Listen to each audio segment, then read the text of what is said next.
Right, good evening. My name's Councillor John Isaac. I'm Chairman of the Resources Committee, and so welcome to our first meeting of 2025. Usual housekeeping rules that need to be mentioned. We're not expecting fire alarms. We're not expecting fire alarms to go off, but if they do, could you exit through the reception and go into the War Memorial Park? The webcast, the meeting is being webcast tonight on the internet, and you'll be able to view it, a recording of it on YouTube. Microphones, so that people at home can hear what we're saying. Could you make sure the microphone is close enough to you when you speak? And could we make sure we've got our mobile phones switched off or on silent? So, right, if we now move to the agenda, I've got some apologies for absence. I've heard this afternoon from Councillor Conquest. He's got a bad back, so he's not able to join us. Councillor Carr is replaced by Councillor Miller. Councillor Tony Jones is replaced by Councillor Jackie Tustain. Evening, Jackie. We've got apologies from Councillor Hannah Golding. Are there any others? No? No, okay. Well, so, next item on the agenda, declarations of interest. Are there any declarations of interest we need to hear about? No? Okay. Item 3, minutes of the meeting that was held on the 19th of November 2024. There were some questions that we raised that required officers to respond. I've circulated some of the answers to committee members this afternoon. I apologise that they're so late in the day, and I think really, if I could turn to Katie and Democratic Services, I think it's not terribly respectful of the committee that that these answers from officers are arriving on the day of the committee meeting. So, could you take that back? I think we have to look to Democratic Services to chase for the answers for these things. But if people are going to, if these questions are going to be treated with, I think, the due consideration, then we need to have answers rather more promptly. Please, thank you. If we can look at some of the questions that we raised last time, we requested that waste information be provided on a quarterly in arrears basis, because they're never available along with the other KPIs at the time that we consider them, and that has now been accepted, I assume, and will be implemented. Yes, Q3, you'll be getting Q2 of waste. Okay, the next question was, officers agreed to circulate the end of year position on council tax collections. The target was 99% collection rate, and it was an amber KPI when we met in November at 97.61%. The answer that we've had from the finance team doesn't seem to be quite addressing that point, unless I've misread it. I will pick that up with them. Yeah. They've given us another answer for a question we didn't ask for, I think. I may be wrong, but okay. The next question was about planning matters for non-major appeals, and the officers agreed to circulate the number of allowed appeals. And again, I think the answer we got isn't quite what we were looking for. Okay, I'll pick that up with the head of planning. Because we want a percentage figure, because let me think. It was meant to be measured over in terms of the government standard over a 2-year period, and the information we're being provided with was just in relation to that quarter. Okay. And then the final one was about the levels of sickness, and officers agreed to circulate the wider benchmarking data from other similar councils on staff sickness and the type of sickness and business unit data, which was also reported to the HR committee. Again, it's been hard to digest the information we've been given, and a lot of it doesn't actually reveal the details of the other councils that are providing the information. But I don't know if anyone here has had an opportunity to look at that and make any judgments on that.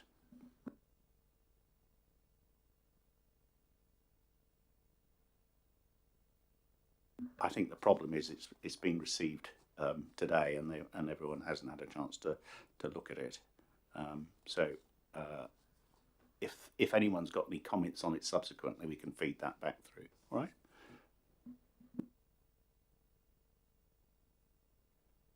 And again, looking at the last meeting, we had the draft budget proposals for 2025 and the revised medium-term financial strategy through to 28-29, and we had a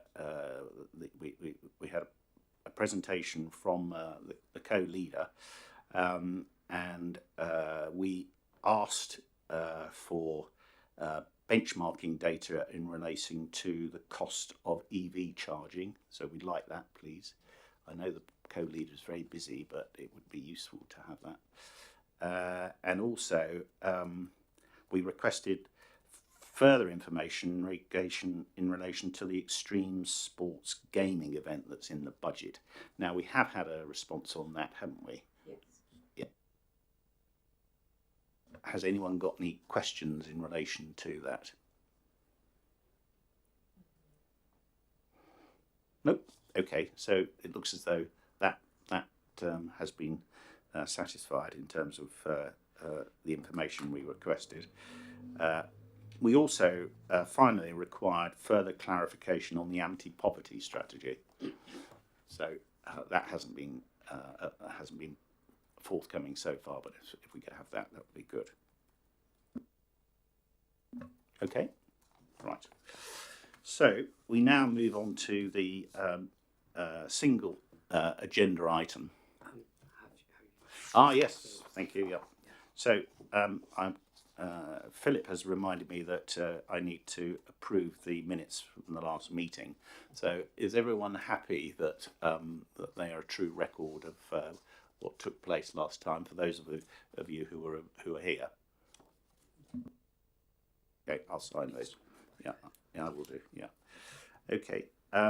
Right. The main agenda item is a report on our customer services. Now,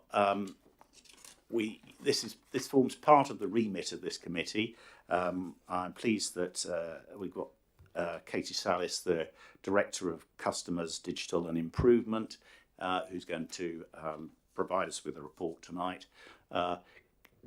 Clearly, customer services are our front door and the interface with our residents, and so it'll be interesting to hear how that service is operating, where the areas of improvement are, where there are any challenges that need to be met. And I'm also pleased to say that we have the portfolio holder responsible for customer services, the co-leader, Councillor Paul Harvey, with us tonight. And Paul, I'm sure if you want to say anything by way of introduction, we would be delighted to hear.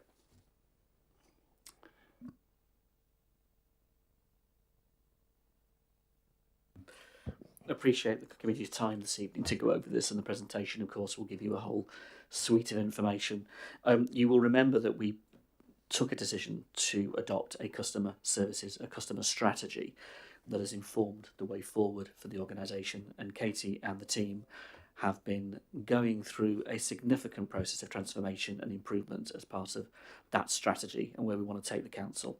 It is critical, customer services, you're quite right, it is the front door. And there are very many ways that our residents interact with this council, and I think that will be reflected in the information you get out of the presentation, the actual volume and sheer difference of use of technology, let alone walking in the front door, which is still important. So I hope the presentation will be useful to you, and we're very happy to answer any questions.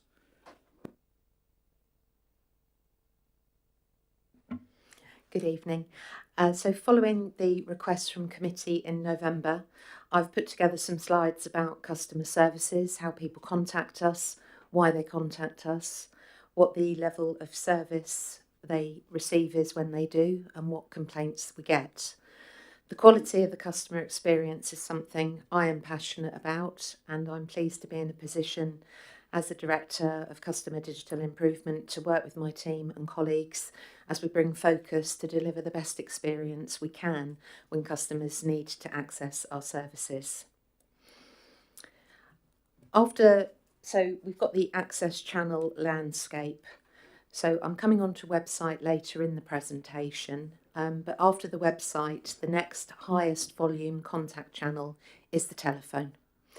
We have one main number into the council, 844 844, which is open Monday to Friday, 8:30 to 4:30.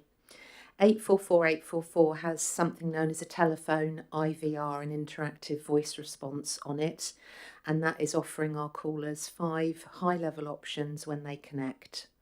And those are council tax, waste, housing, planning and other. The introduction of waste is fairly recent, but it is one of our high volume call areas. So that's why we've put that in there rather than sticking to the 4 that we had. The contact centre are the first point of contact for all waste and recycling calls and all of the other category calls. And other is largely where your parks and street scene calls come in, so fly tip, graffiti and so on. Options within the other IVR are tax, housing and planning, and these route through in part to the contact centre. The largest one of those coming in is benefits, which is within the tax structure, and that's where the contact centre are the first point of contact across all calls for benefits. For council tax, they are the first point of call for certain elements of that service. But most of those services, your housing, planning and tax, are handled by the services themselves rather than the contact centre. The contact centre and the council tax call handling function uses Mytel telephony, and all other areas of the council use MS Teams for their telephony, with the Mytel IVR directing calls to various MS Teams hunt group. So I'll give you an example. You phone 844 844, you select one of the planning options. You may go through to the contact centre, but you are more likely to go through to the service area, and then you're in the MS Teams environment, so the call's not recorded and so on. The contact centre also provide contact centre services on behalf of Hart District Council as part of a shared service arrangement, and the team work on a series of blended queues. They're handling call types for both councils. Our council corporate telephone answering standard is that we aim to answer 70% of calls within 30 seconds. When we turn to email, customer services handle all emails coming through to customer.services@Basingstoke, and there are various other aliases, and by that I mean if you email something like waste@Basingstoke or dog warden at Basingstoke, if it's a service the contact centre deliver in some depth, it will go through to the team as the first point of contact, so that we have consistency across the different types of access channels. Social media is received initially by the comms and marketing team, and they triage out service-related posts to the contact centre, who respond directly to the customer at a target rate of within 2 hours of receipt from the comms team. For the website, the customer services manage the website in respect of its navigation, its look and feel, and the wording of content. We have a centralised web editing model whereby services provide content which is then written in a web reading appropriate format by the customer service team, and I will cover more of their work in later slides. There are two main types of web form offered to customers. There are simple forms, and they create an email which goes into our contact centre or another team within the council, and custom forms which have been developed by our IT department. And these are the ones that have integrations with other systems. So if you're taking a payment within a form, you're booking something like a bulk waste against a schedule. Examples of that are garden waste sign up, report a missed bin, report fly tipping. So if the form is doing anything sophisticated, it's an IT developed in-house form. On the website, we also have several third-party bolt-ons, for want of a better description. One of these is modern.gov, where all the member councillor information resides, the planning portal, when you're checking planning applications, and the Civica portal for council tax and benefits, and the Capita payment portal. Finally, on this slide, face-to-face. Customer services provide a reception meet and greet service, and they will handle any categories of inquiries that they would cover on the telephone. We run an appointment rather than a drop-in model, and the team can book appointments for the customer to come in and see officers in the other service areas. The only drop-in service is homelessness, and the team work closely with colleagues in housing and social inclusion to support those customers when they arrive at the council offices. So I'll move on now to contact centre channel comparison. So I haven't included the website on this scale because it would dwarf all the other information, but it shows the volumes of work going through the contact centre. So you can see here that all of our queues for the telephone are the predominant one. Then we come down to emails, which are still surprisingly popular. Then we've got reception, and the lowest volume is social media. Sorry, you mentioned 4. I see 3. Sorry. You mentioned 4. I see 3 lines. Or is that a straight line at the bottom? Ah, okay. Because the key is not readable from down the centre of the table. Yes, the social media is so small that it is that line along the bottom. So it is very low. Then it's reception, then it's emails, then it's the calls. And that is what you'd expect to see in terms of wanting human reassurance on a lot of the services that we provide. It's going to drive telephone contact. This slide shows our service levels for 2024 calendar year across those channels, and this is measured against the standards that we define and advertise in our customer charter. So the performance standard for customer service, as I've said, are 70% of calls to be answered within 30 seconds. The areas serviced by the team, contact centre team, are waste and recycling, parks and street scene, benefits, and some of the council tax service. We do pick up parts of other services, which I'll cover in more detail. We have covered 80% of emails to be answered within 48 hours of receipt, and the social media response within 2 hours from the comms team. Yes. So with the answering of calls, is that, say for January, it's showing 83%. Is that 83% of 70%? That is 83%. Yes. Okay.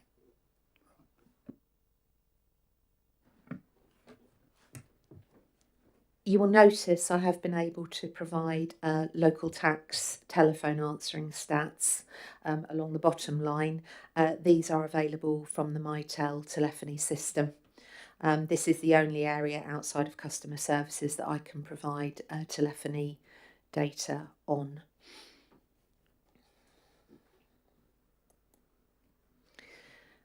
If we move on to reasons for contact, so these are the case types logged in 2024 by the contact centre. There were 41,500 cases logged, and that doesn't represent all of the work that the team do. They answer a lot of frequently asked questions which aren't logged as cases, and not all our work types run through the CRM. So for instance, when they're dealing with benefits and council tax elements, they will go directly onto our Civica system. So from the CRM, this is the volume that's gone through, but it does give you a feel for the scale of activity going on within the team.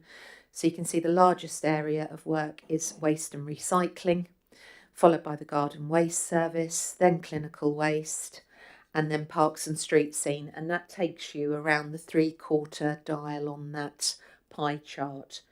All of the other services that make up the rest of the pie are ones such as environmental health, which will be noise complaints, and that is one where the team log them, but then it passes off to the service area. Calls for licensing that they deal with, housing, benefits, dog warden, trees, parking, building control and planning, abandoned vehicles, pest control, the MALs. When we say that, that's the blue badge parking at the MALs, payments that they take for the council, property service, electoral services, and the community support officers.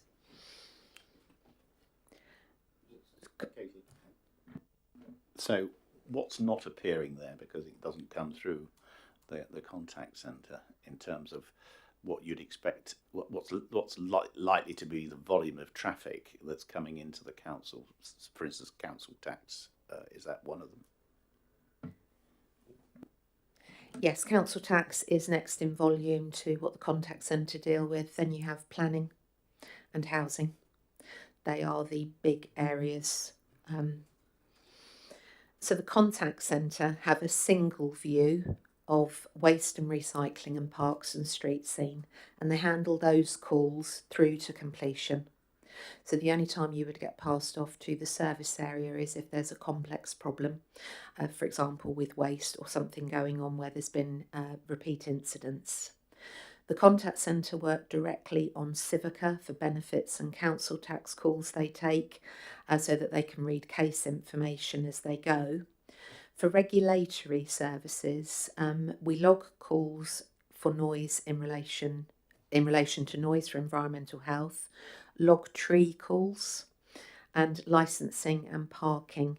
Subsequent contact from customers, chasing or anything else they need to know is passed to the service area.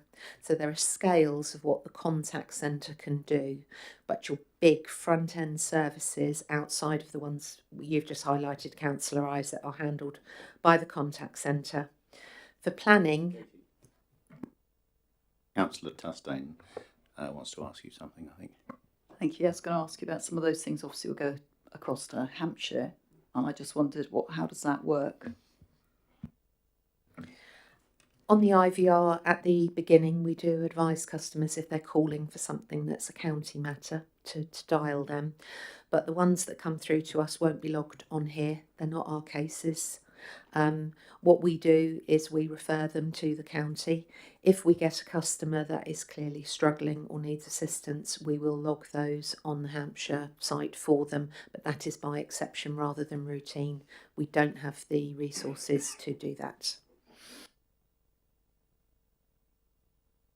Sorry, Chair, if I can just jump in. So, obviously, I appreciate they're not our, in the relation to HCC, it's not cases that we can handle, but we don't log how many people are calling up for HCC services. In my mind, possibly we should, because then it can highlight the scale of, or the number of people that are calling in, and if something needs to be done to change that, because the messaging isn't clear enough at the beginning, they don't know what services belong to HCC, something around that, so that, if it's one person a week, maybe not, but if it's 100 people a week, then there's clearly a problem. We've recently introduced a way for the team to actually record what's going on outside of cases. So I have a few months' worth of data, which I'm happy to provide to the committee. I didn't include it on this because I was trying to provide that annual view of what goes on, but absolutely, it's a healthy number. I think people do get confused. When we really felt it was when you had to have a permit to use the tip. That was when you really felt it here, and that was the first time. For planning, sorry. Sorry, Katie, just wanted to subsequently on that one. So some of those things, like trees, for example, could be either. So do the contact centre actually check the system then, and then they go back to them? So they'll take a little bit of time on the call to make sure it goes to the right place first time. Absolutely. The team aren't targeted on getting through calls within a certain amount of time. What they'll do there is check our GIS mapping layers and make sure that it is correct where they're sending somebody. There's nothing worse than being passed around the houses. So for planning, any subsequent calls from customers, so if we get a call where they've selected the wrong option or whatever, and the team are able to help, they will use the planning portal on the website to answer the queries. And there is a theory that if your contact centre have to use your website and your forms on your website, they will be good, because they are so, the thoroughness, and it answers all of the questions. That is a model for, I think it was EasyJet. That was their principle. Regulatory services and planning, so we're talking about environmental health, licensing, dog warden and so on, and planning, use the iDocs system. And we have an API, which is an integrator between our system and the CRM and iDocs, and that works one way. So we take the call for noise complaint, we log it, that feeds into iDocs. iDocs will not respond back to the contact centre. For housing, while we take some calls for housing around log on and things like that for home bid, these we do the transactional calls. We don't have a view of the customer outside of that. So I hope that sort of is very complicated to try and explain in an easy way. There are layers of it within each service, and then there are layers of what services we provide in contact centre. If we move to the out of hours service, customer services as a business unit manage our contract for out of hours. This visual shows the call types that they received in 2024. Many callers hang up when they get through to the out of hours provider. And who are customer services? Is that us or is that a third party? So customer services is a business unit within the council. Right. In the way you've got planning and infrastructure, HR and OD, you've got a customer services business unit. And within that, you have the contact centre, the reception service, the website, and a corporate support team who administer our complaints. So they are the areas that customer service lead on. And as part of that, they're responsible for this out of hours contract. So is there an out of hours team, or is it just that it's just the way that the individual staff members' hours are allocated? No, sorry, I probably didn't clarify that. Out of hours is handled by a third party company called Symphony, but it is the customer service business unit, the customer service manager, who contract them. So they're not pretending to be us. It's very clear you're going to a provider that handles emergencies out of hours, and certain call types are classed as emergency. So the ones you would expect probably is in the homelessness, the dog warden, noise, and we have rules that if we've had other calls about noise, they have a standby list, then they call the officer. Dangerous structures, flooding, tree across a road. We don't take out of hours calls on waste, council tax and things like that. But the message that the caller hears when our lines close tell them what we do and don't do. So you will still get callers hanging on the line, and that is what the blue part of this is that there's no response, so they're connected to the out of hours and there's silence, and then they disconnect the call. In terms of what actually is a volume that's going through here, we've got homelessness is the red section there, and the dog warden is the green, and council tax is the purple one. So even though we've said that's not an emergency one, people do hang on. So the housing and the dog warden, the out of hours provider, will then reach out to the on-call officer, and then that is dealt with. This is the contact centre weekly dashboard and the final slide in this section, and it shows what the contact centre do. This is uploaded on a weekly basis by Phil in Democratic Services, and that's put onto the councillor's corporate performance management information documents on SharePoint. So on a weekly basis, I think it's easier to see the scale of the website here. So the graphic on the left shows how the website volumes far exceed any of our other access channels. It also shows that the call handling performance against a 4% abandon rate. So what we're saying there is no, we don't want any more than 4% of calls abandoned where the customer feels the need to give up. And then what we have is the longest wait time in minutes on the right hand side there. I think that's Sorry to interrupt you, Katie. Those were exactly the questions I wanted to ask, but I can't actually read that. Can you just tell me what the figures are so that we can understand? Thank you.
Katie, can I ask a question, please? Thank you, Chair. The abandon rate, is that because it's gone over the 30 seconds, or is it before the 30 seconds, or what exactly does it mean?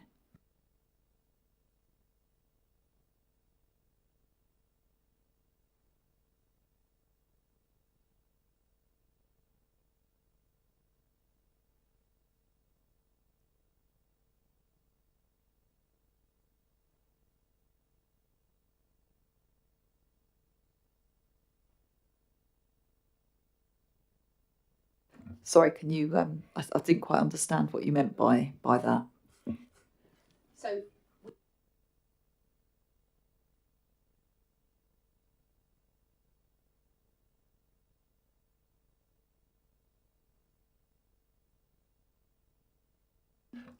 What's the definition of abandoned? Does that mean it's not answered, or it's not answered within the time? The score is given.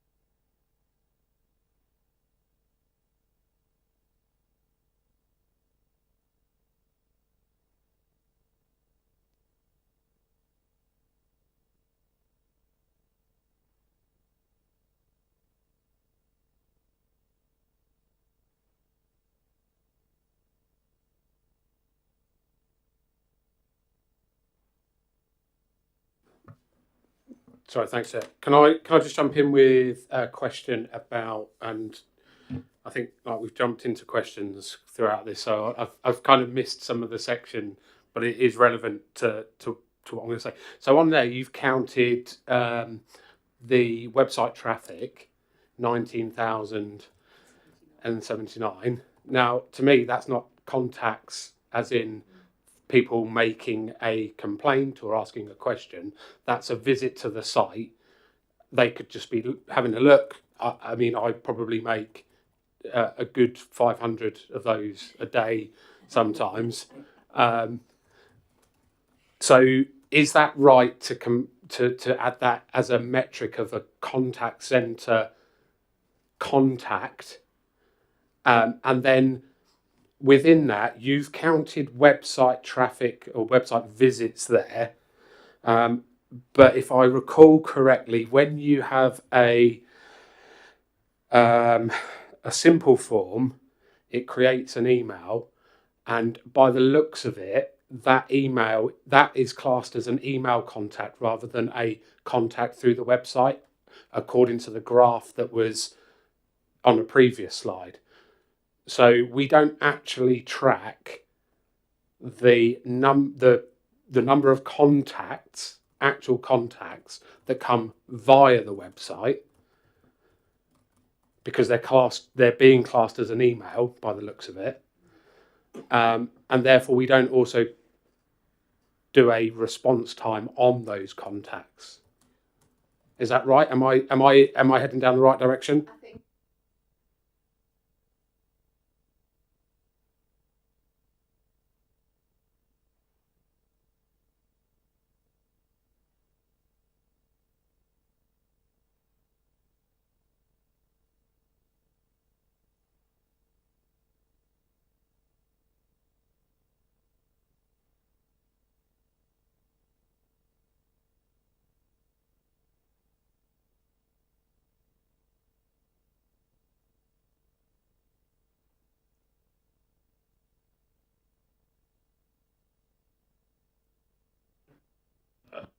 Sorry, but just to confirm, you class that stat though as an email, because there was no number on there that said web form emails. Yeah, no.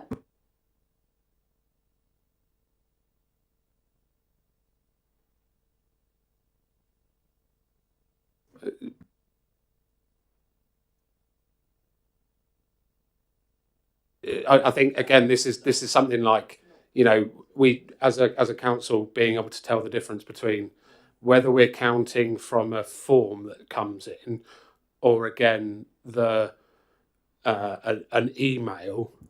I think there is an important distinguish between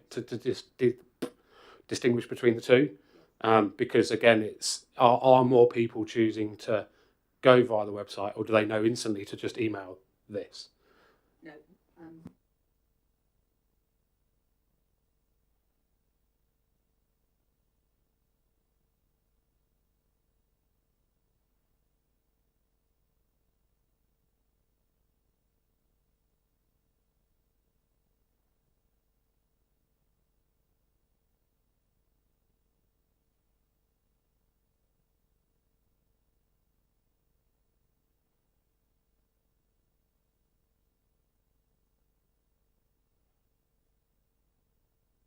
Check. Can I just add as well then?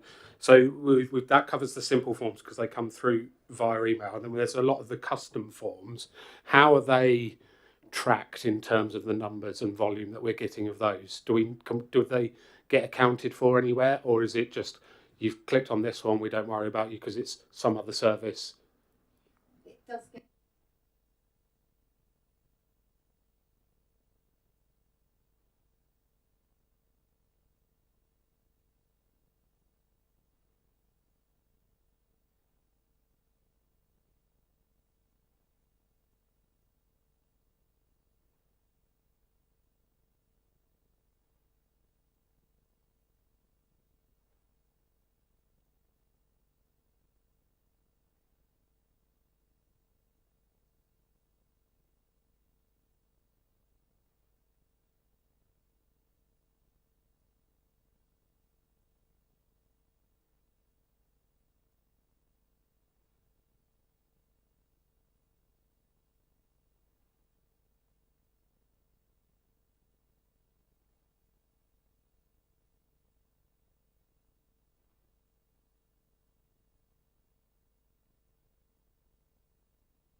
better?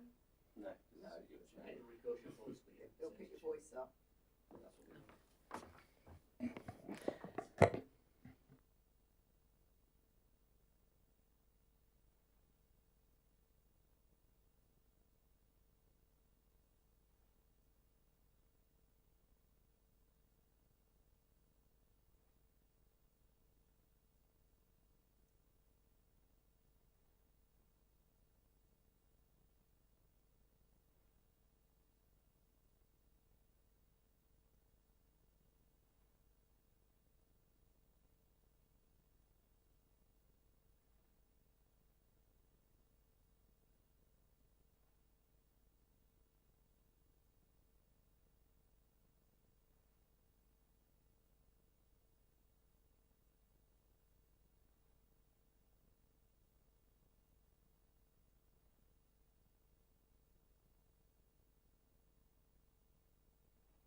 But I note the point you make about the title of the volume 1. Well, thank you, Katie, for going through that. I think that was very informative. Any questions before you move on? We will move on. Just to be sure I've got the right context here, sometimes when going to the website, at the end of it, it says, did you find what you're looking for? Is that the context that we're looking at? And if it is, do we have a metric for obviously not everyone answers that, but how many people say yes and how many people say no? Yes, we do monitor whether people are finding what they're looking for, and it is very strong on that. But it has. I'll go on to the things we've done with the website, but people do find it easy to use, and the quality of the search is strong. Thank you, Chair. I just want to go back to you mentioned that one of the forms, is it for noise complaints, works on a one-way integration via API with iDocs. What is there something that customer service would be able to do if it was working two ways? You know, being able to write back. You know, are you missing out on some functionality because of that? Yes. we would be able to provide case updates and not need to go through to the back office service area. So that is a restriction there. It's that fire and forget, really. And is that based on cost for usage, or it's just not being provided? It isn't available. They don't do a two-way integrator. And this is one of the challenges with some of the legacy line of business systems. When you're trying to give a connected single view of the customer, it's limited, and it's the same for the Civica product as well. Whereas white space, which is what our Serco calls run through, that has what they call a listener. And so we can put information in, and this is what's happening when you log a missed bin. It's listening, and it'll come back and tell you something, i.e. the crew didn't log that there was any exception, you clearly didn't put it out or whatever. So that's the difference, and it does make a big difference. Right, so you're going to carry on. Sorry. I used to work for one of the large-scale customers or call centre providers that just happened to be based in Basingstoke, and so this obviously does appeal to me a little bit. So with when a customer phones up, are we able to pick up who they are before they even tell us who they are? Because there is obviously the technology to say, I phoned this number before from this number, pull up my records and what it could possibly be a problem. You know, I've logged 15 noise complaints or whatever that be. Is that how our system is working, or is it you tell me your name and address and then I find a record? It is the latter. We don't have the CTI pop-up integration. We did try it with a previous software, but it took so long to load that we didn't persist with it, and it's something we don't have now. So yes, the customer will give their details, and the call handler will be able to bring up the cases under that address name. And maybe this isn't probably is our call centre software kit based on premise? Have we got like a Cisco system or something somewhere? It's on a virtual server, but yes, it's Mitel, and we will be looking at our telephony provision this year.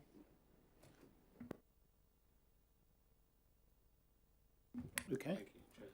So more to come? There is more.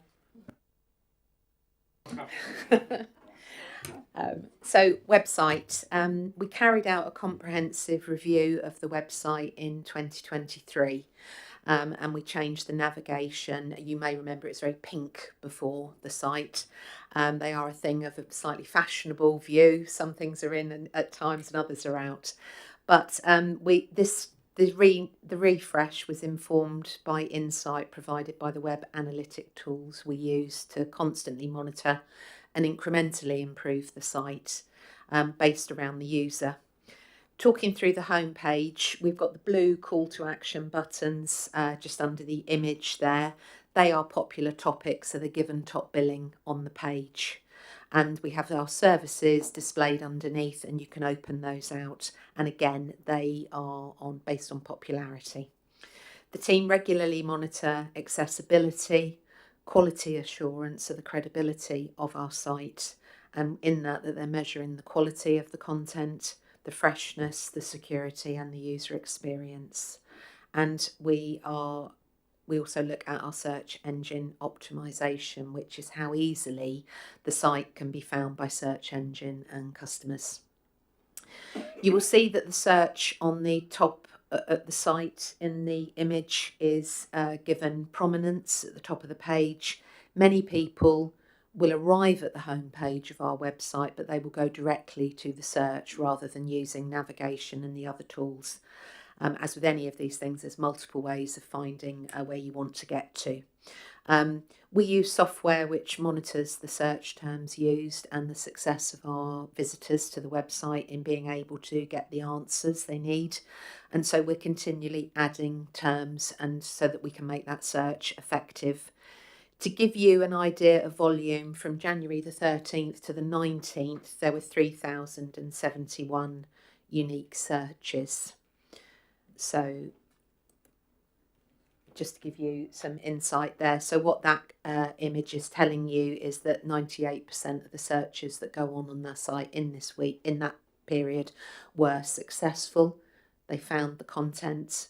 I think it equated to something like 104 out of those 3,071 that were unsuccessful in the search.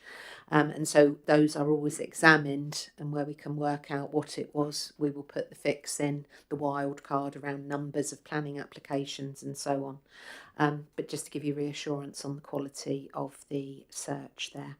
Sorry, Katie, sorry.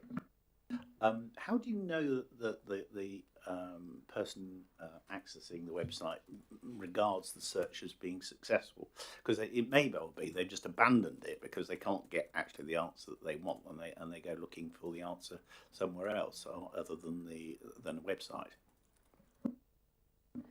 Looking at the terms that they use, we can work that out. You won't ever get 100% there, but people do tend to go for the same sort of thing. So we will still get poll tax, council tax, dump, tip. It's those kind of words and around council services that respond. There are more granular stats that I could give you to reassure you of the quality of what is being returned. Where we find that something is bringing back a load of documents and it's all out of order, we try to work through those in the background to bring them down. And I know historically at one committee it was raised about not being able to find the councillor documents on the site, and if you put the word cabinet in, that searcher was looking for cabinet papers, whereas the bulky waste form came up because it's a cabinet and it's something we take away. We go straight to bulky waste. Yes. So where we get that kind of where we get that kind of feedback, we are always amending this and refining it. Yeah, if you go in with a search and it doesn't find what you want, and then you modify that search parameter, you can detect that. Sorry, Katie, but that's on the search that's on the website. It's not, somebody come through from Google or any of the other search providers that are around. Sorry, in finding the site in the first place. Yes, this is once you're on our site and you're searching.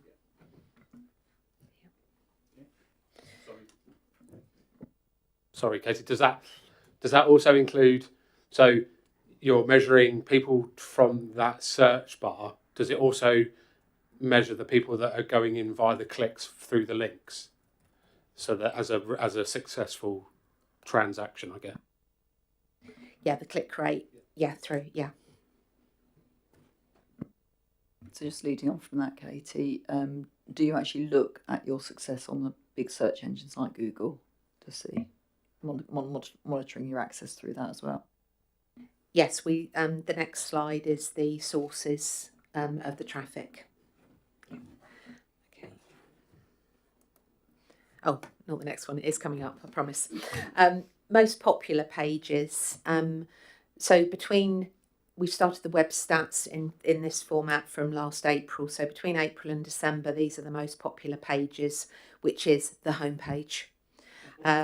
Bin collection days is the next one down.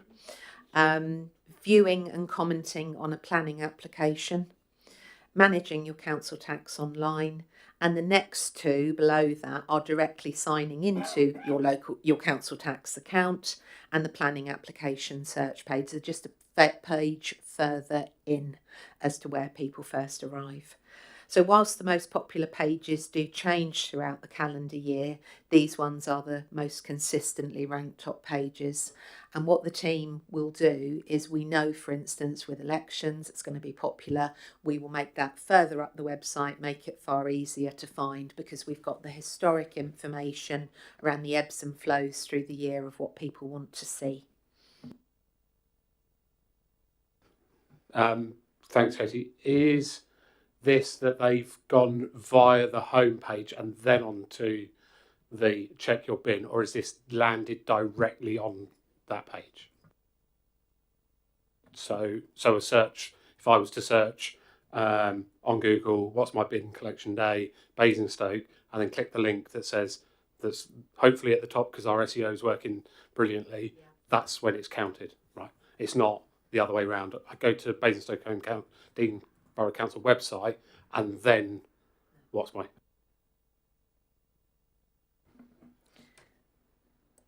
We've then got the traffic sources and the devices used. So the initial traffic sources metric shows how users arrive on our website. Nearly half of people find our website via a search engine. It's essential we spend time analysing what customers are searching for and what terms they're using, and that's where the search engine optimisation work comes in to play. The devices metric shows which device most visitors use to access the website. It's mobile mainly, which is the blue element of the top right graphic. As a result of the number of mobile users, we do design the website for mobile first. We typically find it's planning where people will still use the larger screen and the desktop because of the content that they're reviewing.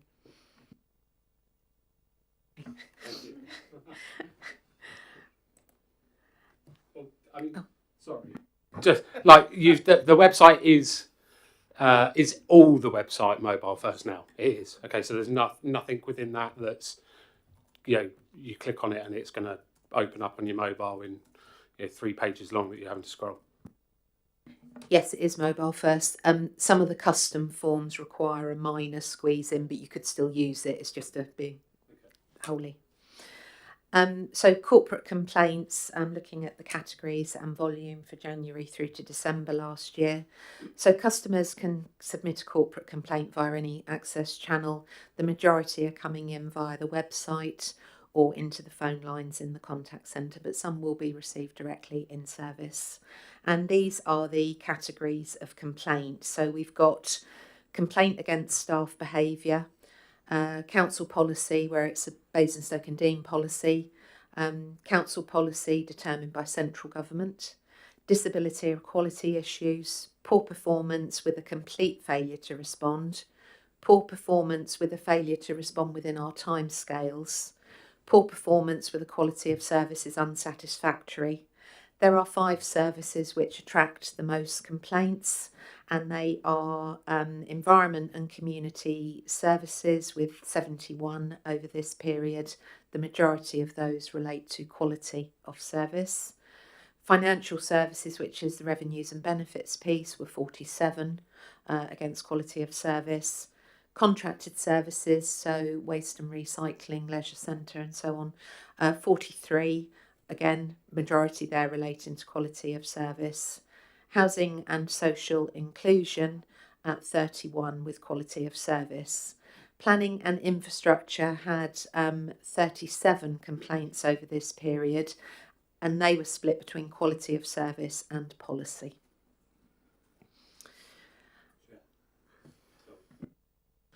That's right. Do we track those figures as part of annual metrics, like for performance and stuff? So the current KPI is monitoring how many we respond to within the 10 working day timeline. What I'm doing now as part of the feedback to committee is what the makeup was of those, and it is something we will look to develop for the next round of KPIs.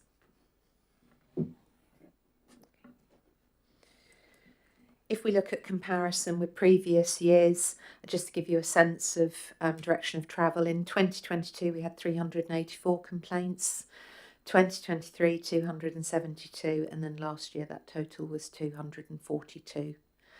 So overall those complaint volumes as recorded are down. And then the last slide, which is just a bit about the customer experience strategy. So this has various actions associated with it, and I've drawn out some key ones that I felt were relevant to our session this evening. So we need to understand why people are contacting the council, and we're using any data we can access experience of the contact centre staff, about what people are coming through about, as our starter for that insight. So that's the data gathering and analysis. And then what is that experience like when they do contact us? What is that customer journey looking like? Is it that they had a very nice call, but they shouldn't have needed to call us because it should have been on our website, for instance? Or is it that they call and they get passed around? What is it about those journeys? And then there's process improvements. Which of our processes can be improved?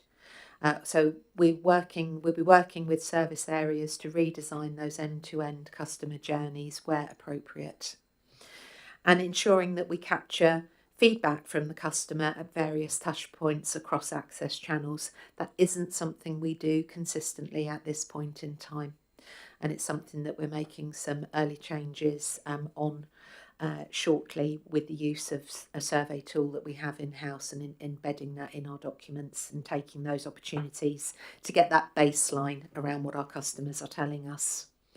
And it's recognising that while there is no channel shift activity, so what we're not in the business of doing is making it difficult to get through on the phone to force a customer online. That isn't the model we have here. We recognise that people do want to do things online, so we need to make it a strong and competent offer, but that we are available on those other channels that someone may want to contact us on. So we've got to ensure we have that intuitive online user experience. So that's where I was referring to work around the web forms particularly.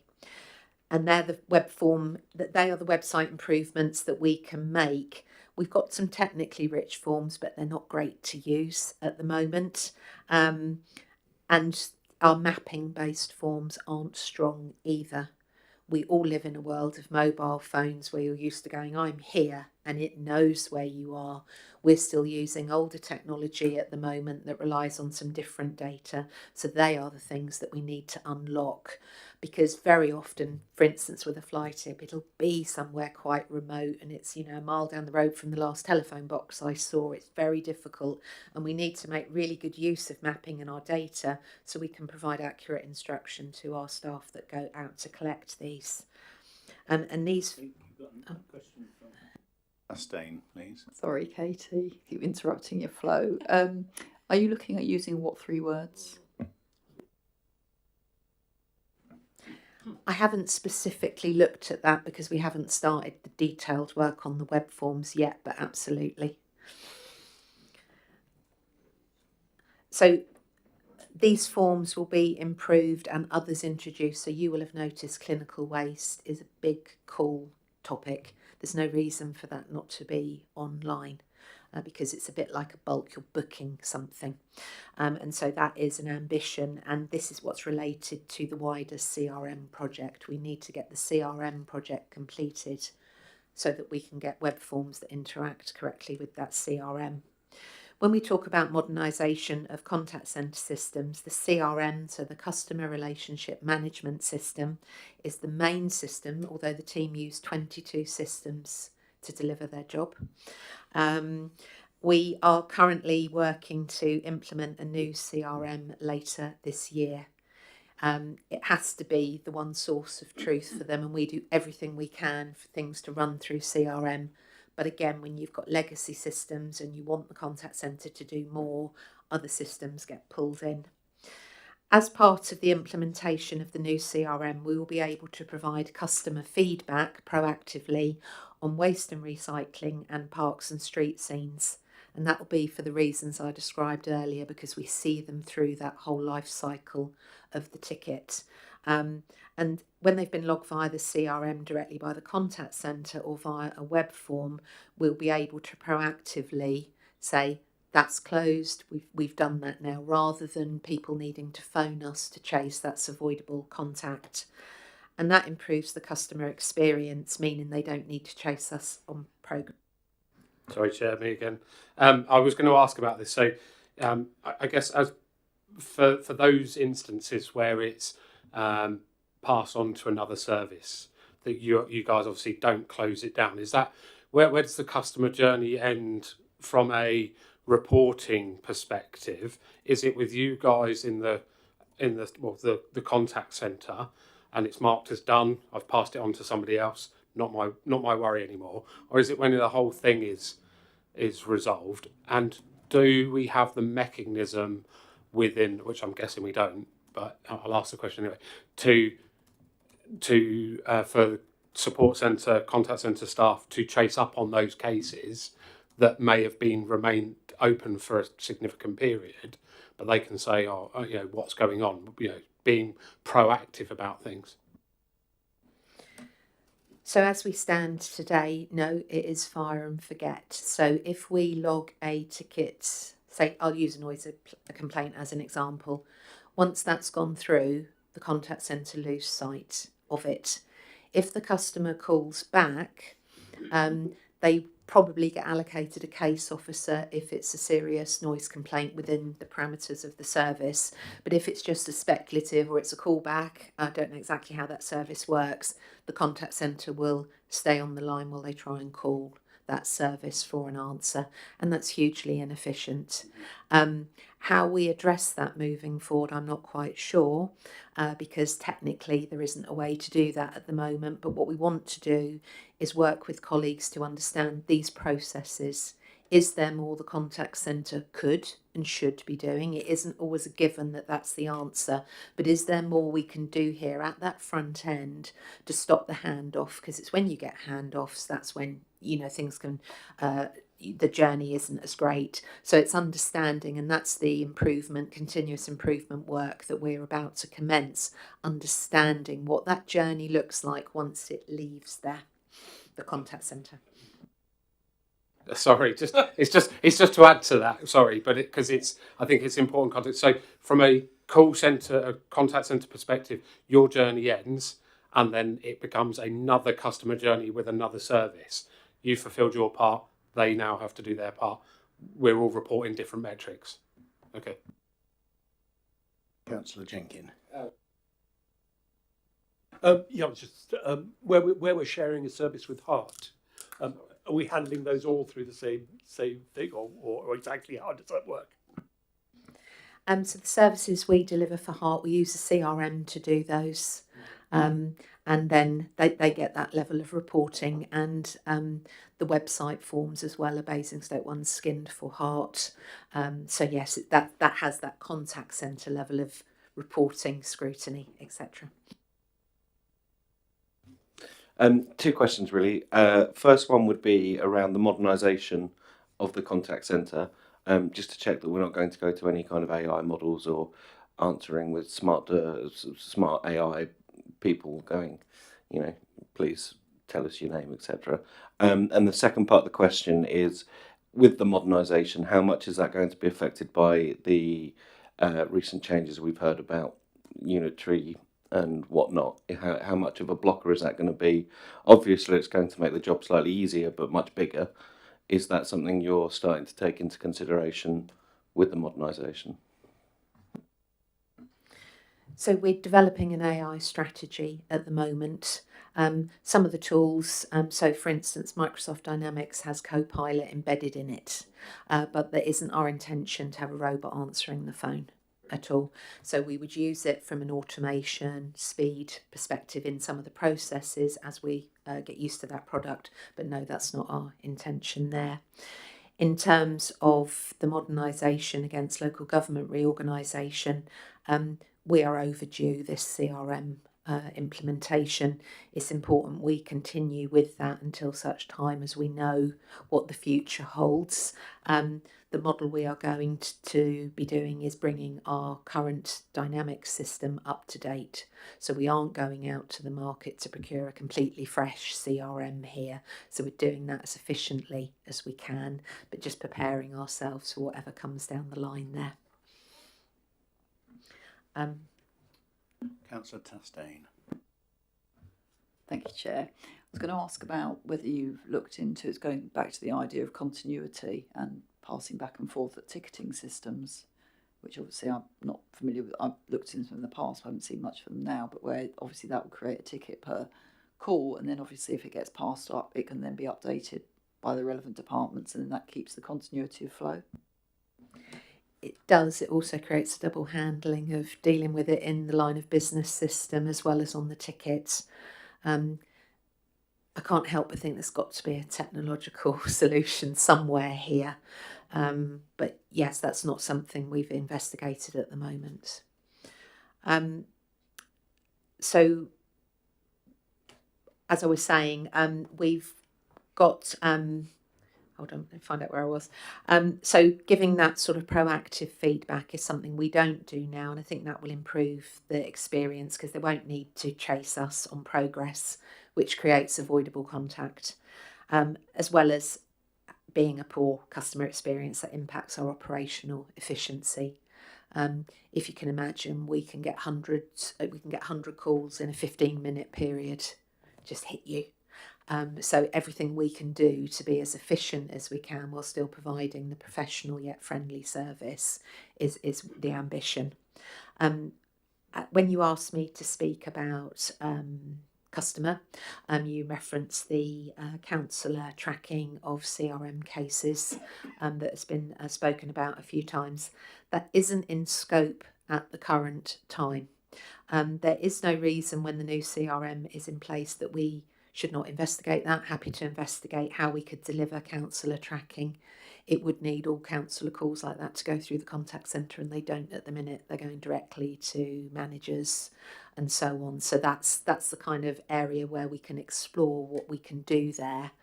We have the principle that it's the customer who's the entity in our CRM, not the counsellor. So we need to look at how we set that up.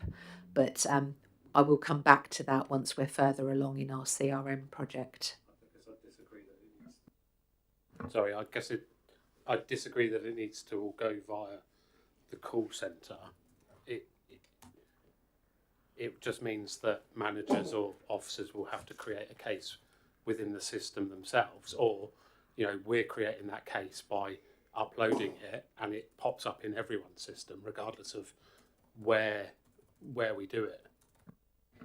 So the CRM is a licensed product, and not everybody has CRM. And there isn't any, there's not that connection over our various systems. It's a very fragmented picture. Absolutely, that is the dream, the utopia of it. You'd never set a business up like a council because it's just so broad, so many things going on. What we're trying to do here is get those big areas where there's a lot of volume of contact, but never losing sight of the ambition to be more connected. So have I got this right then? The improvements in the CRM are really related to the contact centre and will not impact upon other departments that are receiving communications direct outside of the contact centre. One area that will, one service area that we will have a more efficient working with is the waste and recycling service. They will use the CRM. They don't at the minute. So at the minute you would get the cases logged in CRM. If there's then a need, most of it will go straight through and get resolved. But if there is a need to involve the waste and recycling team, that then becomes an email. And then you're out of that audit trail. You get multiple emails in an inbox. So what we want to deliver and we're building is it's a single view of that case, and the waste and recycling team will use CRM as well. So that is an improvement from where we are today, but not wider outside of that. No, that's quite important because that's the service that receives the greatest volume of traffic. Yeah. And that in turn will give us much better understanding of how quickly our callbacks are happening and all of those kind of things. Once you can get into a CRM contact centre environment, you get much richer statistical information. Councillor Jenkins. I suppose are we coming to the end of this? Yes, because I'm going to go all the way back to the beginning to the call centre. So with the opening hours, have we got any statistics around why it is 8:30 to 4:30? Because obviously people who work full time, there's quite a few jobs where you can't have your phone, etc. Would it not be better to do a kind of split shift system with half and half and overlaps over that time to open till 7, or is that something that's been looked into? Or what we do is we do monitor those volumes that are coming through. When the decision was made, and this predates my being in this position, to do the 4:30 close, we used to have 5:30 and 5 on a Friday, 5:30 on the other 4 days. There wasn't the volume coming through. It'd be like one call. And we certainly find with out of hours, it's not overly busy. You may get, there may be a homelessness case that's just missed us being open, but it is in single figure numbers. It's surprising actually how quiet it goes. We're way busier over the lunchtime period. And so the contact centre the contact centre team do work staggered shifts within that, because what you can't have is they're all going to lunch just when the customer demand is there. So we smooth that out through the day. But we haven't seen any evidence, and it is something I keep an eye on, that there's a Saturday morning demand that we're not meeting, or that evening requirement. I suppose the follow up to that would be: are people not using it because it says you shut at half 4, and they think, okay, I have to do it at some point during my day instead of leaving it till later when I can get home and do it kind of at my leisure, as opposed to doing it at the council's leisure, if you see what I mean? So when we monitored it, there simply isn't the volume. And by the amount of when the customers are coming through, where they're just dropping the call, again, there isn't anything there that's indicating that we are stopping something the customer wants to be doing. We're open half an hour later, because at the moment the Heart telephone line is open till 5. You can take no calls in that last half an hour. It has changed, because certainly I would have said 5 years ago there would be that evening demand, but people don't seem to now, and I don't quite know what's changed that. I think I'm just trying to follow up on that. Are you monitoring it based on the fact that nobody calls between those times and on the emergency number, and therefore assuming demand there? Because again, like Councillor Jenkins has said, if people go to the website and what's the number, the call centre is open between 8:30 and 4:30. Oh, it's 5 o'clock, I'm not going to ring. I think the reason, possibly why you're getting such a high volume at lunchtime is because, again, that's when you're open. It's not when it's convenient for users. And actually, how would you judge whether there is the volume without actually opening? So the decision on the length of the day was done on the data when we were open for longer, and there just wasn't. It was an inefficient use of the staff time, so that there literally wasn't the demand there. So we haven't shut something down that was well used, and none of the evidence that you see from out of hours profile is indicating that has changed. So to bring me to my final point. So final one there being complaints. So we're developing our approach to complaints management, introducing more rigour.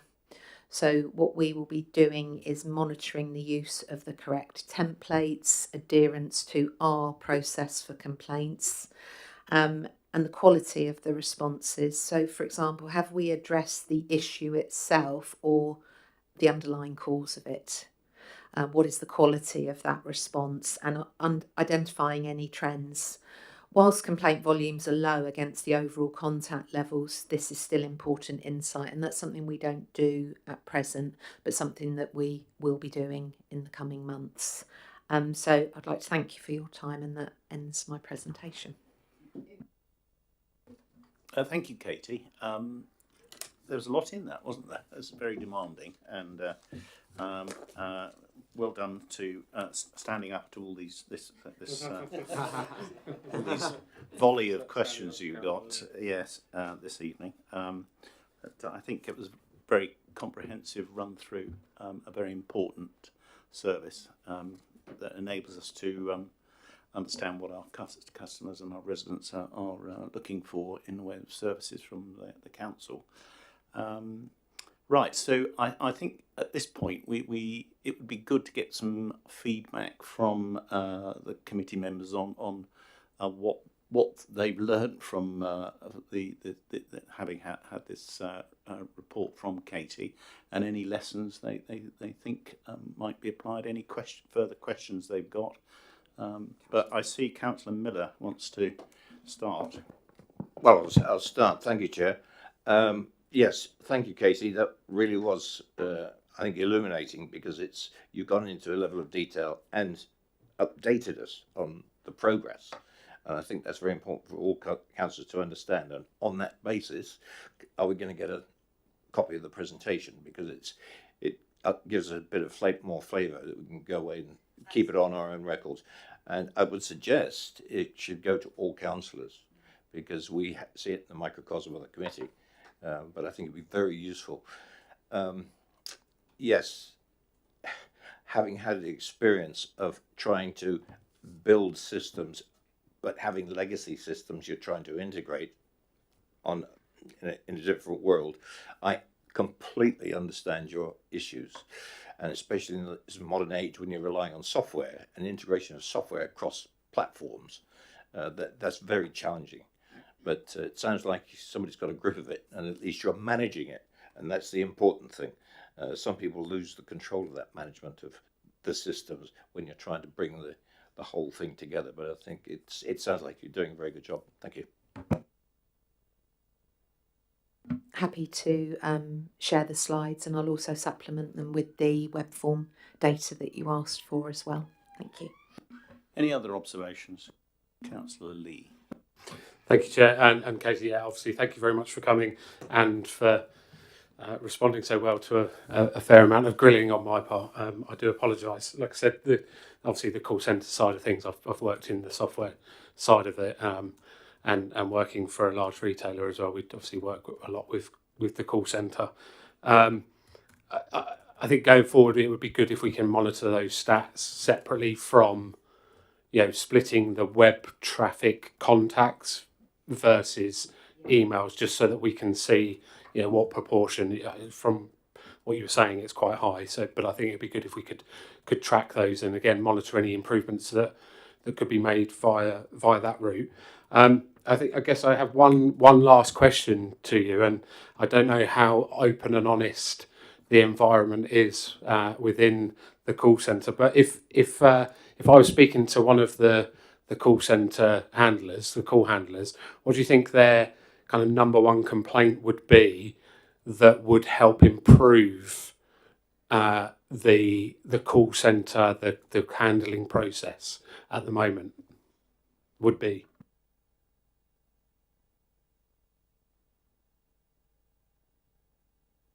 It's difficult with the process itself. I think it is having more responsive tools and not as many of them would be the thing there, because everything you need, and you need the quick turnover. There is nothing worse than the customer's on the line and you're having to go, bear with me, while it paginates slowly. So I think that, and the forewarning of what is going on elsewhere in the council that can impact calls. So we've got a good network. We have colleagues in the post room, in the comms team, who will say this is coming up, and service areas do tell us. But it's amazing the impact things have. If you've got a mailing that goes out for elections and there's something wrong on it, it just hits us all of a sudden. So yeah, I think on the wider sense, it would be being informed by colleagues about activities. See, that seems like a very quick win that could be implemented to help you guys out, which would hopefully improve performance at those peak times when calls are being generated and you just weren't aware of it. So maybe something for Paul to take away and have a look with service areas to, is there a weekly briefing that can go out from Teams to the staff? Councillor Jenkins. Thank you, Chair. Thank you, Katie, for your presentation. It was really very useful and informative. One of the pieces of data that I might have missed because there was quite a lot of data. Do we have a full journey resolution for the calls that come in? So obviously the call centre will take a call, and if it is passed over to an officer, how long would it tend to sit with that officer before being resolved if it's a complicated case? And my second question I've forgotten, so but I'll let you answer the first one, and I'll come back to that. At the minute, I couldn't tell you how long it takes in other areas. It just drops off of our radar. That is something I would like to get to, because we advertise service level agreements. It's important that we know whether we're meeting those or not, but at the current time I wouldn't know. We recently introduced the workforce system in the Parks and Street Scene team, and that does give that view, and you can see the tickets as they're going through and they're getting closed, and it has made such a difference to have that whole journey view. I have remembered my second question. Do you work in a kind of escalation environment within the call centre? So do you have first line call handlers, second line call handler, and then a team leader / manager call handler, or do you have a flat basis that works across the whole floor? We do have the hierarchy. We've got the customer advisor, we've got seniors in there, and then there are team leaders and the manager. If the escalation is about how that call is being handled, it is handled within the contact centre. If the escalation is because something hasn't happened in waste and recycling, it is escalated out of the contact centre. So contact centre management deal with the conduct, quality of what the team are doing. If it's about the service, and they'll also take over calls if the customer's becoming unreasonable. If it's about the service, it's referred out to those service areas. Is that recorded? Not when it's passed out from the Mitel environment. Councillor Jones? Yes, again, Katie, thanks for that. Excellent. The one thing is the use of the mobile phones. I guess it's good that you've implemented that. I suspect that also accounts for the profile of the times people use it. When you had to get home before you could make a report, it was very different. The other thing is just to make sure that, if we can, and I don't think we do at the moment, enable the fact that if you find some fly tipping or whatever, that it will capture the location of your phone. It doesn't do that at the moment.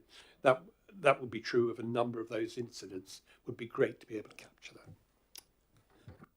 that. Yes, that's the piece of software that when the CRM is in place, we can release that. It is there. We just can't release it at the moment. We use an old system called REMS that works on eastings and northings, rather than your GPS locator. So that will come there. I'm here, and this is where the issue is. Yeah. Councillor Tuck? Thank you, Katie. It was a very, very useful presentation. Can I ask, do we do sort of problem management? So when you're analysing the fundamental reason why somebody called, and obviously if it's just certain things are very simple and quick fixes, but the more complex stuff, how do we actually take it so that we remove that problem from occurring in the first place? So problem management and problem resolution. So there's something we are doing now. We're doing, for instance, a review of our high volume letters, because you will get calls because someone hasn't understood the content of a letter. So is it written in plain English? How have we done that? So that is an element of that problem management. We will update service areas on why people are calling us and contacting us. The customer service manager has started recently providing dashboard information to those areas, looking at those reasons for contact. Councillor Chastain? Thank you, Chair. Just thinking about people for whom English isn't their first language, or potentially may have very little or limited English. How do we deal with customer care from that perspective? So we have a translation service that's available if the customer needs to either come in or wants to speak to us over the phone. And that's the sort of thing in newer technology, you can get the immediate translation, but we don't have that at the moment. And then the website has a translation that you can just translate the content there. All right, anything else? Just one from me. Interested in this analysis of data. So I'm struck by how many calls are received in relation to waste. That's the waste service. And to what extent are we analysing that data to see what the patterns are and whether we can actually make use of that information to minimise the problem in the first place? Because I, as a councillor, it is one of the areas where residents phone me and say, I'm having terrible trouble. I can't get an answer. I can't get my bin collected. They're not listening to me. So I just wondered to what extent we're actually making use of the intelligence that we're receiving. I would need to ask the Waste and Recycling Service, because they will have that information. We're there in the here and now, answering it, getting it resolved. What they do with the insight as to whether a particular round or whatever is causing a problem, I can ask that question. But we're reassured that by the co-leader that service is accessing and making use of that intelligence that's created by that. Right. Anything else on this other than to thank you, Katie, very much, and well done, and that's good. Right, now we need to move on to a review of the work programme. Phil, are you able to sort of just tell us what happens next? Yeah, sure. So from on the next meetings of this committee is on the 25th of March. Sorry. Currently on the work programme there is the Future Economy Framework and also Q3 24-25 KPI and Q3 24-25 KPIs. Right, so looking ahead to make sure that we've got good material to consider, given the remit of the committee, has anyone got any ideas for further overview and scrutiny that we could carry out usefully? Councillor Miller. Thank you, Chairman. So bring this. I was having a look at the remit of the Resource Committee. As a reserve on this committee, we are an overview and scrutiny, as you just pointed out, and we've got a fair bit that is going on at the moment, and was highlighted by Councillor Jenkins tonight, and that's the reorganisation of local government. I'd just like to read out something and see what the views of the committee are, but I can submit a work programme pro forma. I've done this in the past, but if I just read this out, these are my thoughts I stuck down on a paper this afternoon. The government's intent to transform local government structure is gathering momentum, and discussions are taking place on options that may be implemented over the next few years. In Hampshire, some of the communications relating to the county have been made public, some. However, there is little, if any, scrutiny being applied to the evolving process in order that our council and our residents understand the roadmap. There's a lot of iffy information flying around and outcomes that may apply to them, and it's the outcomes I'm more concerned about. A monitoring and reporting of the process through this committee would allow the risks and impacts to be transparent to everybody and allow the committee to critique aspects that would affect our communities. Now, it's, I think, an ongoing process, because this process is going to take some years, but unless we do it, we know the work that's going on at county level, we know the work that the leader and the co-leader are dealing with local government and how the shape of Hampshire is going to become. But I think there has to be some oversight at the committee level. because we have our direct access to our to our residents as well in our wards. And it goes right across the board, right across to all the councillors. I'm very aware of the change of date of the March council meeting and the content of that council. So at council level, yes, we will have some form of update then.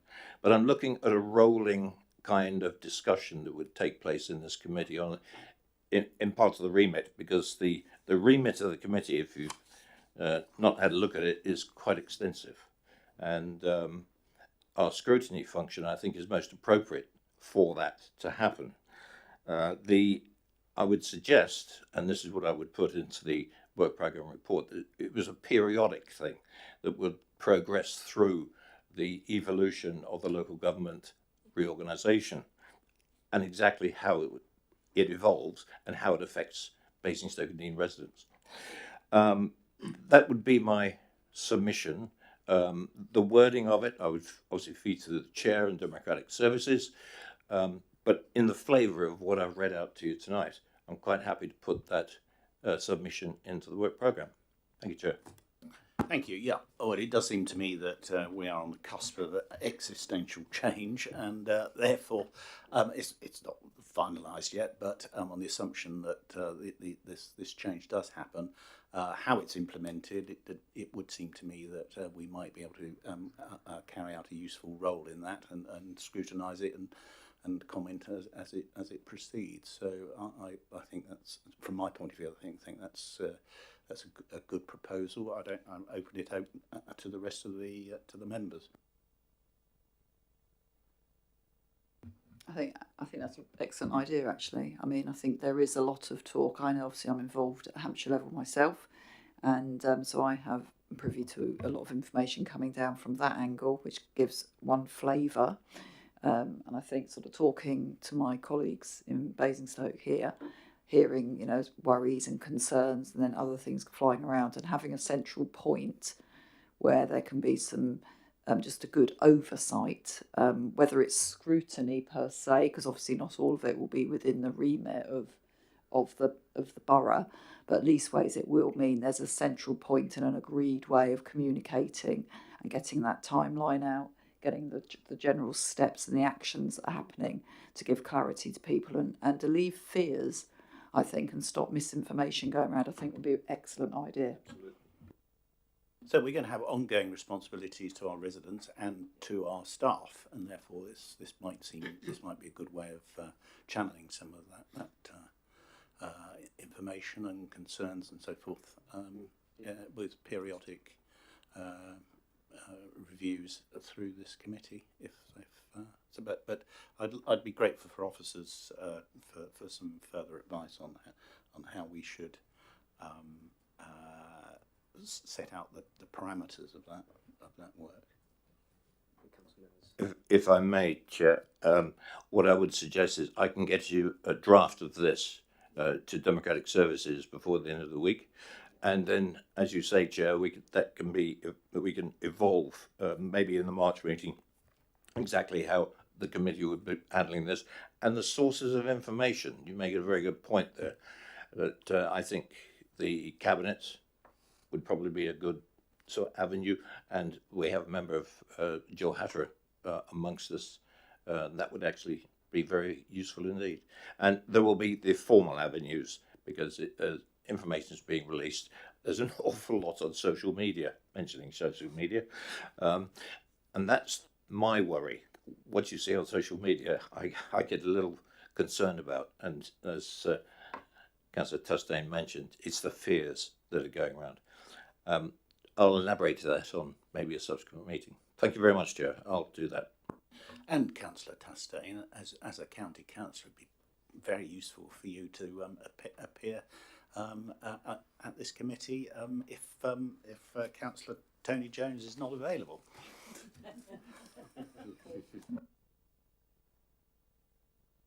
Okay. Any other thoughts for future work?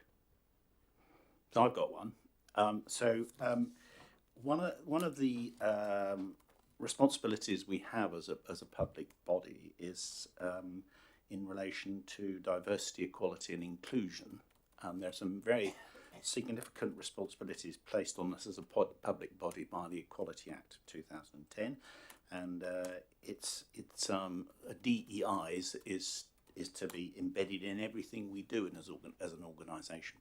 And I'm struck by how much that involves the council and its officers in relation to, for instance, the draft budget proposals came through. I think we had something in the order of 13 DEI reports or statements. Given that it is a direct responsibility of the remit of this committee to look at that, I think an update on how we are, how well we're doing, and as a council in relation to DEI and how much it costs us and how much officer time is involved and what the outputs are from it would be something that we could usefully examine. Councillor Miller. For about now, the leader might correct me if I'm wrong. I think about 12 years of 12 years. I've been in the council longer than that, but we had the Equality Strategy Group, which was very useful. It was completely cross-party, officers involved as well. Unfortunately, it hasn't met, to my knowledge, for quite some time. And that didn't monitor the cost. I realise exactly what you're saying, Chair. But it was focused on making sure that those DI assessments were brought up at all the appropriate times. And those of us on the strategy group were used as a bit of a sounding board, if you like. We had a quick look at them because it was another pair of eyes looking at the draft DEIs. I don't know if Councillor Harvey could maybe elaborate on if there's going to be similar structure, or whether, as in your suggestion, we could almost act in some of the functionality that we had with the strategy group in the past.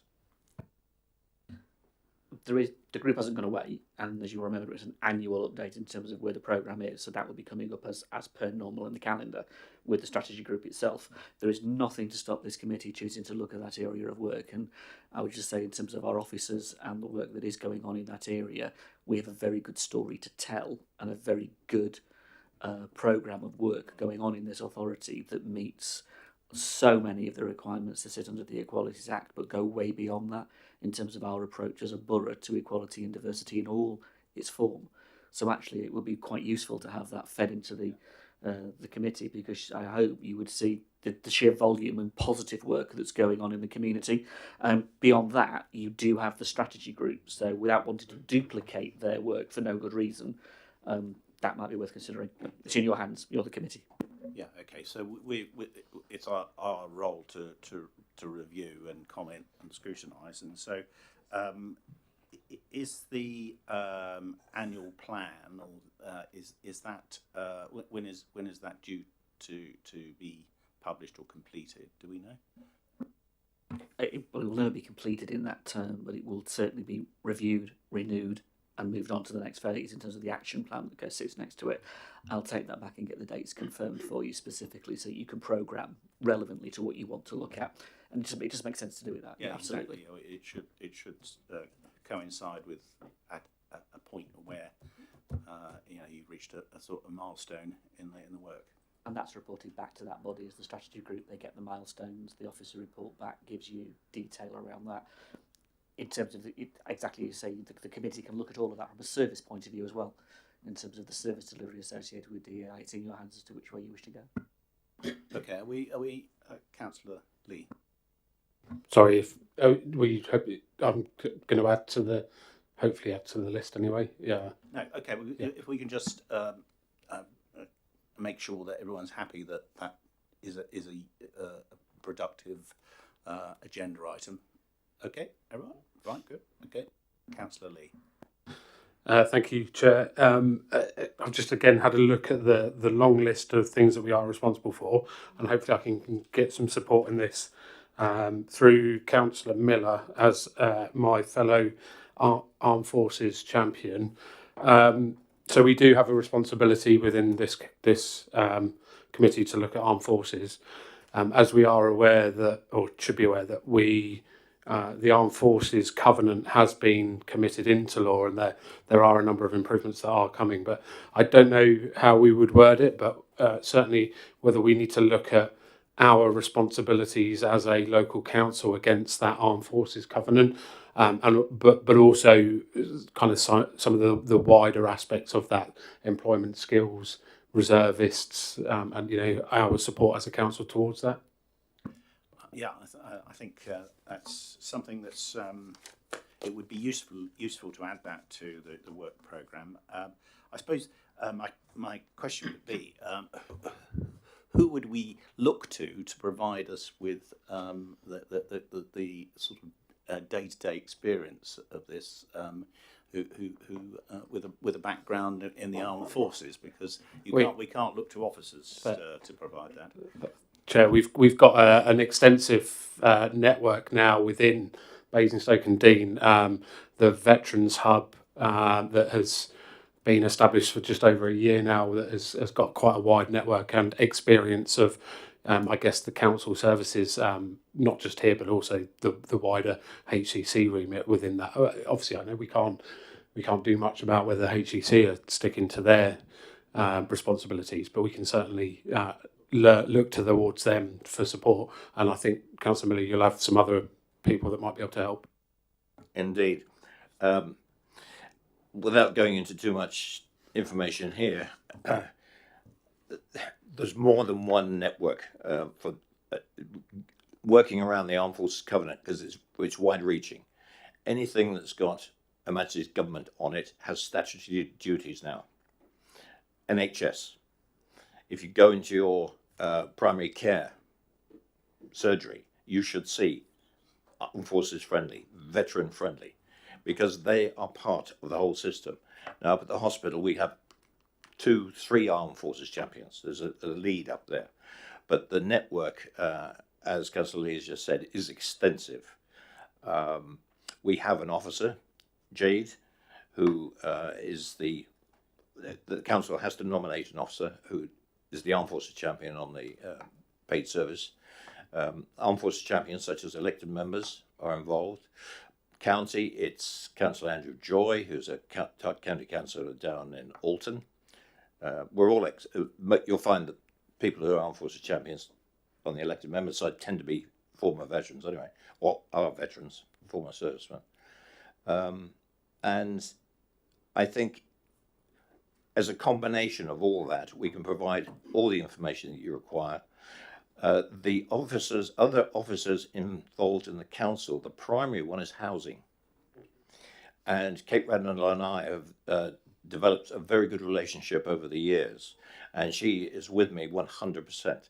And as soon as, I think it was just before it became law, we had a couple of very sensitive cases here in Basingstoke. And through the Armed Forces Covenant, through the good offices of Kate Randall and her whole staff, we managed to resolve them very quickly. So it's embedded in various elements in the council. And yes, I'll go along with this. We can provide you whatever information and updates as well, because everybody touches veterans. Do you know how many veterans there are in Basingstoke and Deane? No. Well over 7,000. Some of them are on the streets. I've met a couple on the streets. They weren't on the streets very long, by the way. But it's strange. See an older person, may not be an older person. There's a veteran sitting across from me now. But see somebody who's not looking too good on the street and wearing a poppy, ask him. Just ask him, are you a veteran? Okay. So again, I think there's support I'm sensing for that. And I think if we could look to officers and veteran councillors, or councillors who are veterans, veteran councillor in your case actually, to determine how best to transmit the information and the experiences that could be captured in an evening or in a part of a meeting coming in the months ahead. Councillor Jones. Yes, just on this point, when the strategic partnership, I think that was what it was called, existed, it actually addressed this, particularly those people who found themselves who were transient or first arrived because of a marital breakup or something on the street, and how important it was to pick them up within 24 hours if possible. And one of the cases I mentioned was exactly that. I won't go into the details, but you know, the council. I was so proud that the council reacted so quickly. Good. Okay. I think Philip wants to tell me something. Nick, you've got the microphone. Just to say, if you want to, all these ideas are good. If you want to submit any further suggestions, there is the work programme suggestion form, as Councillor Miller alluded to earlier. If need be, I'll happily send the link to anyone that requires it, in order so they can fill out the form, because there it shows what you want to achieve by considering the item, relevant people, etc., etc. That's all I was going to add to that, really. Thank you, Philip. Councillor Lee. So I'm just going to try and link this in, my suggestion, in with tonight's update. Do we capture whether somebody is a veteran or in the armed services as part of the questioning? No. Right.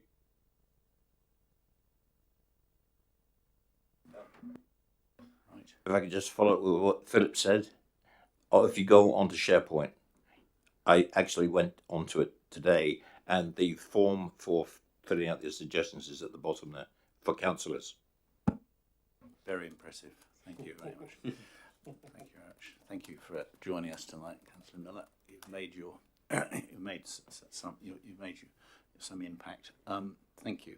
I think we can bring the meeting to an end, and we thank the leader and officers, and thank you very much for your attendance and all the questions you've asked. Thank you.